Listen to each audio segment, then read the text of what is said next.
So I showed you this one during that first session, right?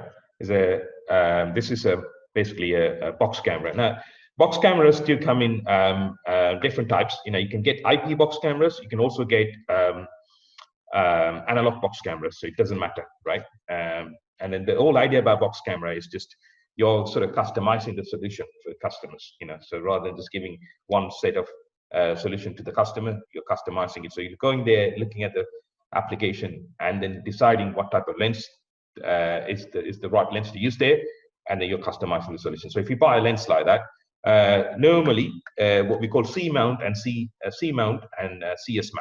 Well, C mount and CS mount, the difference is that it has a small ring that's about 5mm ring. So it gives you an additional 5mm. So if you're looking at an application that require 15mm lens, you could buy a CS mount and then have a 5mm add to it, right?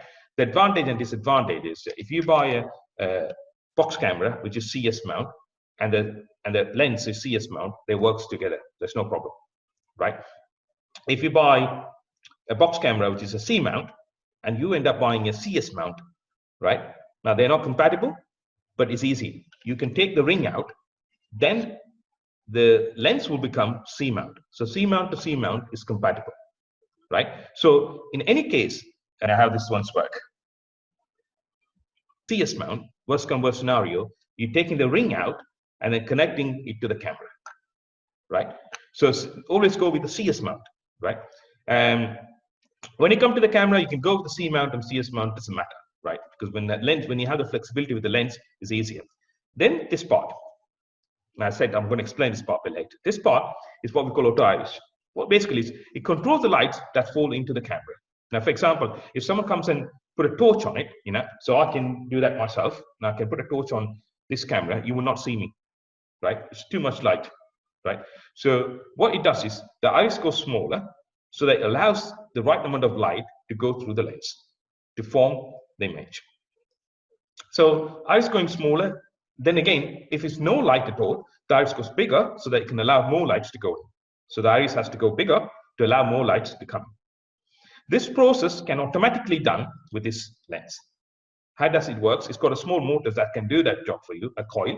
And this lead is what take the 9-volt, which can do the magic for you. So if you look at this camera, it does have this 9-volt pin. So you connect this one here, like that. Then you connect the lens. Okay, right? So it has automatic iris. That means you can control the light automatically. Then it's obviously we have this. We come across this problem when we install a camera in an entrance. When people open the door and come through to a shop, you see that at some point the sun reflection will come straight into this camera. You would see everything dark. So what you could do is you could use the auto iris camera to eliminate the light that comes in, obviously to reduce the number of rays that comes through this lens. Or what you can do is you can angle the camera in a way that you don't get the direct reflection of the sun. So there's 2 ways to do that. Bear in mind that's something you need to sort of do it. The other thing about when you talk about light is that never put a camera close by a light, right? Because the light will reflect straight into it, and then you will not see anything. The light will reflect straight to your lens. The light would need to reflect on the object rather than to your lens, right? So always try to place the camera in a way that the light will reflect to the camera. The light will reflect to the object, and from the object, it will then reflect back to the lens, right? So don't make the light go straight to the lens. And if it does, then you will find it harder to get the better picture, right? So these are the things that I want to show you, right? How things work here, right? When you come to the storage side of it, I showed you some of the tools that you could use. And also when you come to the design side of it, there are a few tools you can use. Now, for example, on the storage side, you can use Western Digital. I showed you the link, and I also shared you the link. I'm going to share you the link when I send the slides to you.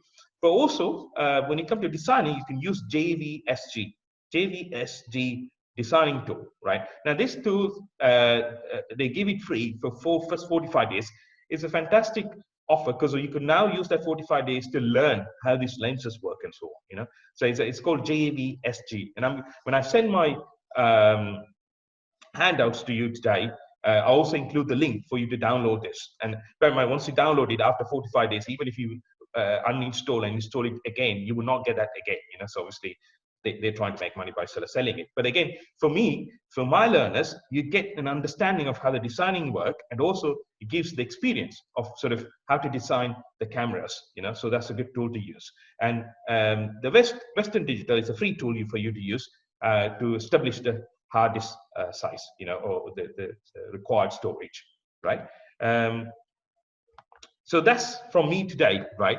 And if you have any questions, let me know. And this video that I'm doing now, I'll probably put this in the Facebook and also the YouTube channel, so you can have a look at it. And if you've got any questions or anything like that, please let me know. You have my email address. And then, during this crisis, I really appreciate that you have taken the time to come to this 2 sessions. That's not easy. So if you've got any questions, you can let me know. If not, then we'll wind up for today. And then we've got another 2 more sessions coming up with the access control and then intruder alarm, right? Then again, we're going to arrange another one for the CCTV with the electrical side of it, how to use multimeters and so on. So I'm going to teach you that. But that's going to be exclusive one for you guys, the guys who have, the course, So I get I can concentrate more if it's just a smaller number, because in the morning I think we had about 18 people, so it's quite a lot. So yeah. So if you have any questions, let me know.